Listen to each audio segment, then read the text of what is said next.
Welcome back everyone to phillipcarterxoffIcial. Everyone, we have an amazing, peculiar selection of fragrances for today, as always.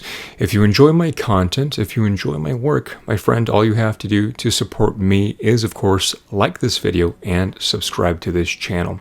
I'm always going to recommend that you check out my Patreon page and leave a donation, become an official Patreon, and you may be eligible to win yourself a free fragrance. Everyone, that is correct. Free 99 is the best 99. And with prices for fragrances escalating and inflating ever so rapidly, perfumery is becoming very, very expensive. So save yourself some money. I want you guys to save some money, become a Patreon, and be part of the family, guys. Without further ado, let's go ahead and get into it with today's video. All right, coming up at number 5 on this fragrance list, very cheeky fragrance list, is going to be a fragrance that is really a conversation starter. Something that I'm still kind of getting used to, but very strange in regards to how this should be worn. From the house of Christian Dior, this one is going to be Dior Homme Parfum 2021.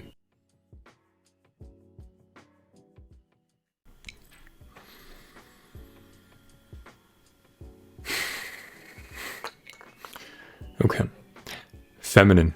Extremely feminine, guys. This, to me, in my respected opinion, this has never ever been a masculine fragrance.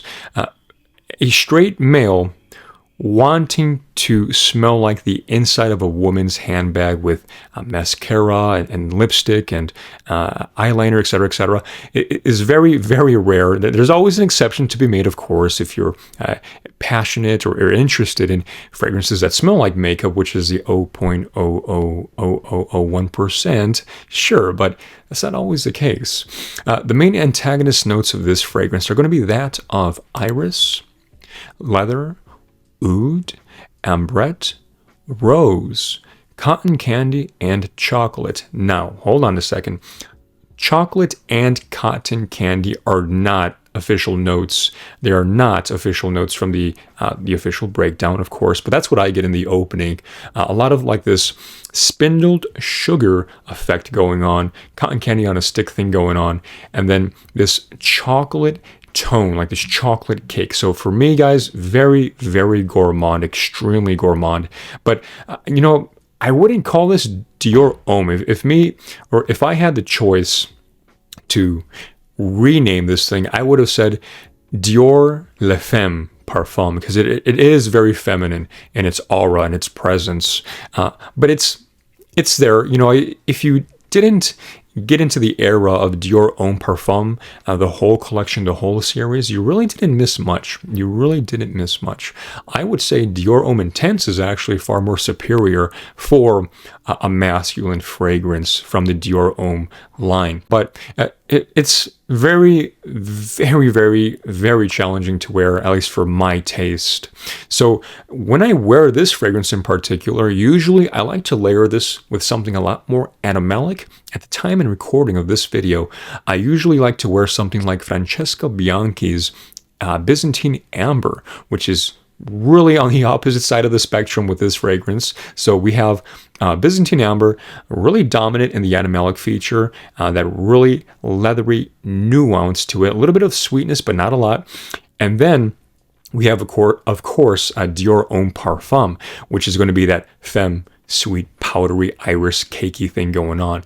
When you put the two things together, even though this says it has oud, not really. Dior Homme Parfum does not have oud, but it should, because it gives it a lot more depth. It gives it a lot more dimension in the wearing. Now you get something a lot more mysterious, something more of a darker figure. So I have the 2021 formulation. I can't really talk on behalf of the inception of the fragrance, so the first iterations and first batches of the fragrance. That's my take on it. Performance-wise, longevity on my skin chemistry is going to be anywhere between 6.5 to 7 hours, and then projection and sillage is going to be anywhere between an hour and a half to at or above 2 hours. So it's not at nuclear mode.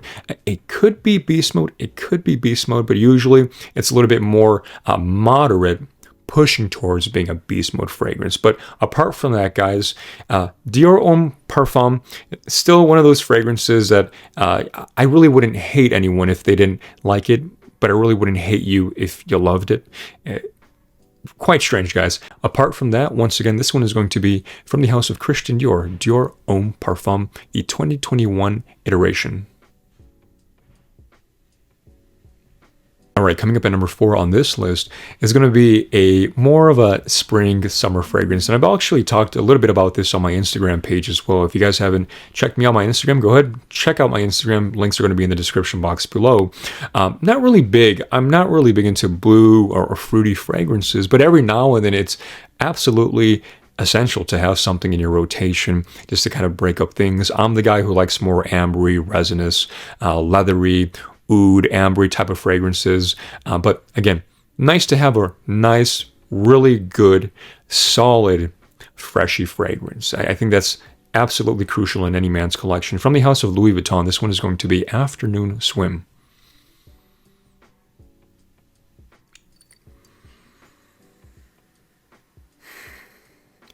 Yeah, I mean, as expected.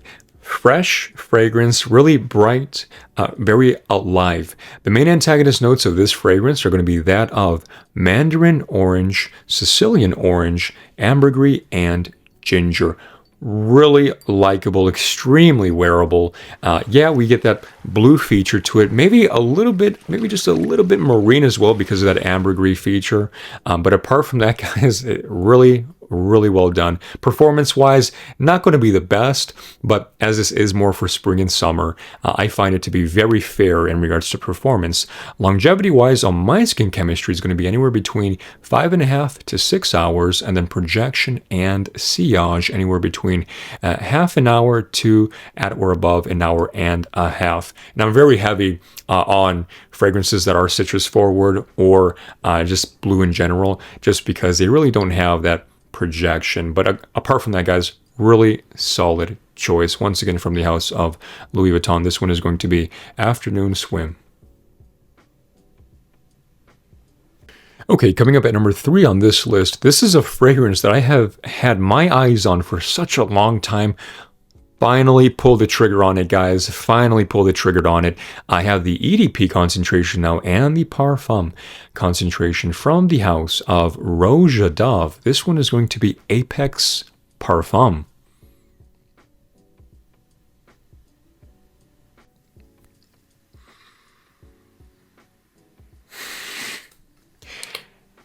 Man, absolutely. If you, like myself, enjoy mature, classic, master blending perfumery, this has to be in your collection as any respectable gentleman, period. The main antagonist notes of this fragrance are going to be that of pineapple, cypress, and tobacco. It's fresh. It's a bit, sure, we can say tobacco, a little bit fruity as well, but not too exuberantly sweet, not extremely feminine. Man, like I mentioned, guys, I have the EDP concentration. The EDP wanted me to buy the Parfum.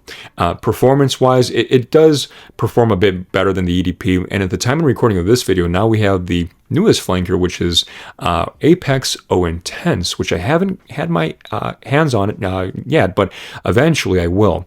But man, guys, super good performance-wise. Longevity on my skin chemistry is going to be anywhere between 7.5 to 8 hours, pretty darn good. And then projection and sillage, an hour and a half to at or above 2 hours. So I would say that there definitely is an improvement from the EDP, the Eau de Parfum concentration. But this, man, powerhouse. If you need a new, fresh fragrance, if you need something that's extremely versatile, that 24/7 work around the clock fragrance, look no further, my friend. This one, guys, from the house of Rouge Dove. This one is going to be Apex Parfum. All right, coming in at number 2 on this list is going to be a fragrance that's very accessible, very wearable to wear. Another exception to be made with this whole blue, fruity fragrance thing going on, but tried and true. Tried and true. From the house of YSL Yves Saint Laurent, this one is going to be EDP Eau de Parfum.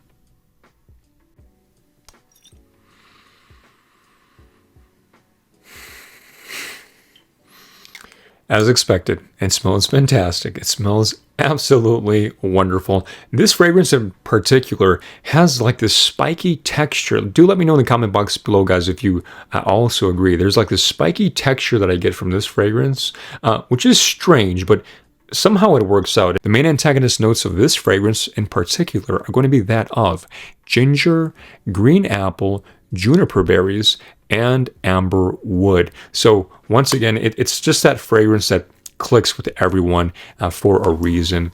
Always going to have a spot for this in particular. Performance-wise, longevity on my skin chemistry is going to be anywhere between 6.5 to 7.5 hours, and then projection and sillage anywhere between an hour to at or above an hour and a half. Now, do keep in mind, this does change as you wear it in more humid indexes. So when the air humidity is a little bit more increased and a lot more hotter outside, this does perform a lot better. But apart from that, guys, really solid choice. Super blind buy. Not a secret, but it's tried and true, very, very faithful from the house of YSL Yves Saint Laurent. This one is going to be YEDP Eau de Parfum. All right, guys, and then finally at number 1 on this list is going to be a very mature, classic-smelling fragrance. This is something that James Bond would wear. What's that one saying that he says? Shaken, not stirred. Shaken, not stirred. Absolutely. From the house of Mosque Milano, this one is going to be Hemingway.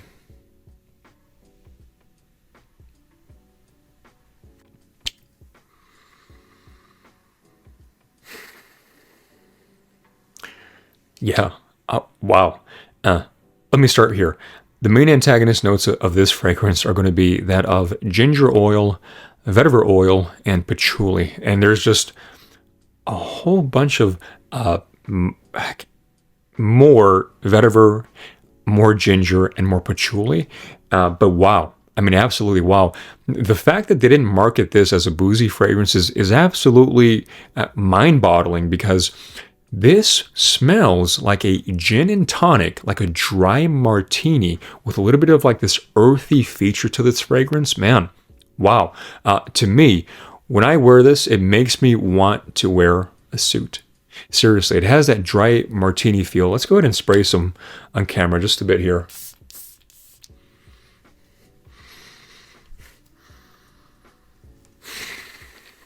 Yeah, wow. Yeah, absolutely, man. Absolutely. Again, mature, very classic smelling. I would not, let me emphasize the word here, not. I would not blind buy this one.